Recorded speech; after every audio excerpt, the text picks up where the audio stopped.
বিয়ে 18 বছর বয়সের আগে এই স্কুলে হবে না, এই পাড়াতে হবে না, এই গ্রামে হবে না, এই ব্লকে হবে না।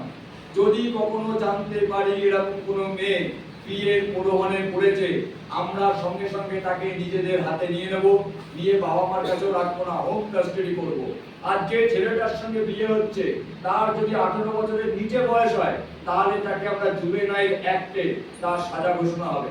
আর যদি সেই ছেলেটার বয়স 18 বছরে একদিন হয়ে যায়, 9 বছরের জন্য পক্সো আইনে জেল কাটবে, 6 মাসের আগে উকিল ঠিক করতে পারবে না।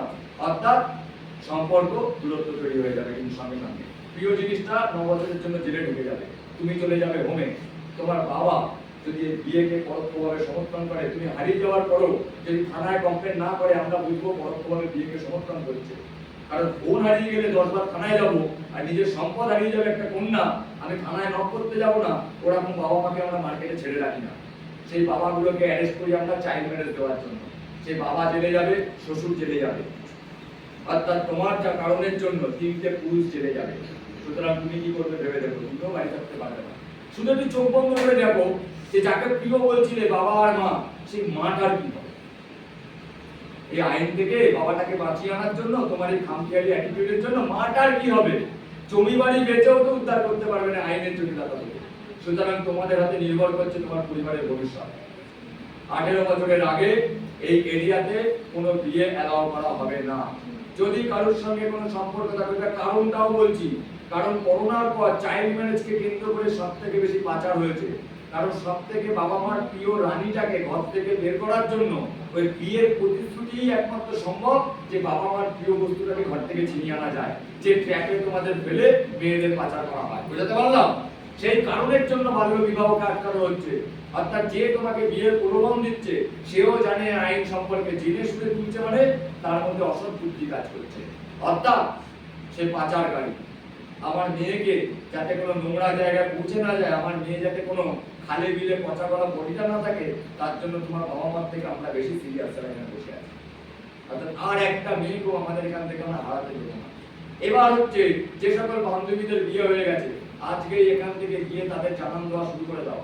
ইমিডিয়েট স্কুলে যদি 1 সপ্তাহের মধ্যে এসে পুনরায় কন্যাশ্রীতে নাম নথিভুক্ত না করে, আমরা সরাসরি তার বাবার নামে চাইল্ড ম্যারেজ কেস রেজিস্টার করব, তার বাবাকে বাড়ি থেকে তুলবো। সেই মেয়েটা পৃথিবীর যে কোনো প্রান্তে থাকুক না কেন, তুলে এনে হোম কাস্টাডি করাবো। তার বরকে কিন্তু আমরা 9 বছরের জেল কাটাবো, শ্বশুর মশাইকেও জেল কাটাবো। আর এই বিয়েতে যারা যারা সহযোগিতা করেছে তারাই কিন্তু আমাদের আইনের আওতায় পড়ে যাবে। সুতরাং সেই সকল বান্ধবীদের বলে দাও যে এই বিয়েগুলোকে আমরা বাচ্চাদের বাল্য খেলা মনে করি, পুতুল খেলা মানি না আমরা। অর্থাৎ শাখা সিঁদুর খুলে ইমিডিয়েট যাতে স্কুল মুক্তি হয়। এখনো অব্দি যারা মনে করছো বাড়িতে বসে স্কুল আসতে ভালো লাগে না, স্কুল যাব না, তাদের খেয়ালপনার মতো স্কুল আছে, তাদের জন্য সতর্কবার্তা। 7 দিনের বেশি স্কুলে না গেলে আমরা বাড়িতে গিয়ে জিজ্ঞেস করবো, স্কুল যদি আসতে ভালো না লাগে তাহলে বাড়ি ছাড়া করে কিন্তু আমরা হোম কাস্টাডি করাবো। সুতরাং তোমরা কি করবে ভেবে নিও, স্কুল তোমাদের আসতেই হবে, এটা তোমাদের ফার্স্ট প্রায়োরিটি। যেভাবে দিদিমণিদের ডেলি এখানে আসতে হয় অ্যাটেন্ডেন্স দিয়ে চাকরি নিজেদের মেনটেন করার জন্য, ঝড় হোক বৃষ্টি হোক যাই হোক, তোমাদের ক্ষেত্রে প্রথম প্রায়োরিটি হবে স্কুলমুখী হওয়া। কোনো মেয়ে যদি 7 দিনের বেশি স্কুলে অ্যাবসেন্ট হয়, আমি আবেদন করবো আপনারা একদম কোনোভাবে এটাকে ওয়ারিডও হবেন না, আবার এড়িয়েও যাবেন না। আপনারা আমাদের সাহায্য নিন, এদের কিভাবে স্কুলে আনতে হয়, আমাদের সব ওষুধ আছে।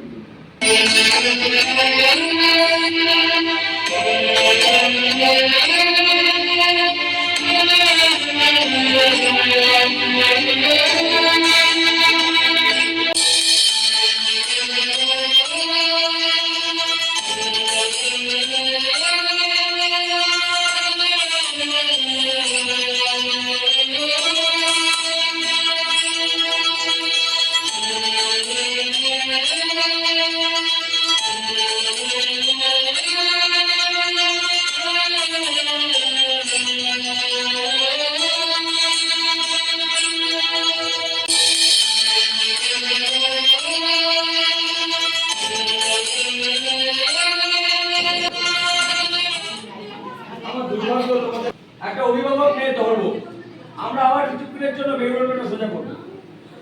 মেরুদণ্ডটা ভাঙতে দেবে না। মেরুদণ্ড যেদিন থেকে ভেঙে যাবে ভাববে তোমার উপরে ভূতে ভর করবে। ভূতে ভর, কারণ সুস্থ মানুষ রাস্তায় চলতে গিয়ে পেছনে তাকায়, বড়রা কি বলে রাস্তায় চলতে গেলে সোজা তাকাতে হয়, সামনে তাকাতে হয়। অনেকে ভূতে ভর করে, রাস্তায় চলতে গিয়ে পেছনে তাকায়, কে আসছে কে আসছে কে আসছে, ওটাকে বলে ভূতে ভর। রাস্তায় চলতে গিয়ে ডান দিক বাম দিকের গলিতে যায়, যায় না, ওটাকে বলে ভূতে ভর। সোজা রাস্তায় না গিয়ে ডান দিক বাম দিকের গলি, ভূতে টানে, ওই ভূতে ভর করবে, মেরুদণ্ড সোজা না থাকবে, বুঝলে? তো আমরা শুরু করি। হ্যাঁ, আমি বলবো, আমার সঙ্গে পরের লাইনটি তোমরা শুরু করবে। আমি আমার মূল্য জানি এবং আমি অন্যদের মূল্য দেই। আমি বিশ্বাস করি জ্ঞান শক্তিশালী। আমি ভালো পড়াশোনা করব এবং অন্যদের উৎসাহিত করব। আমি সহানুভূতির সাথে সকলের কথা শুনবো এবং একজন ভালো বন্ধু হব। আমি জানি কিভাবে সঠিক সিদ্ধান্ত নিতে হবে এবং অন্যদের সঠিক পথে পরিচালিত করতে হবে। আমি প্রতিজ্ঞাবদ্ধ, আমি সতর্ক থাকবো এবং কিছু ভুল হলে আমি কথা বলবো। আমি অন্যায়কারীদের জবাবদিহি করতে দ্বিধা করব না। আমি সহানুভূতির সাথে সকলের কথা শুনবো এবং একজন ভালো বন্ধু হব। আমি জানি কিভাবে সঠিক সিদ্ধান্ত নিতে হয় এবং অন্যদের সঠিক পথে পরিচালিত করতে হবে। আমি একটি মিশনে আছি, সবাইকে সুরক্ষিত রাখার জন্য আমি কণ্ঠস্বর হব।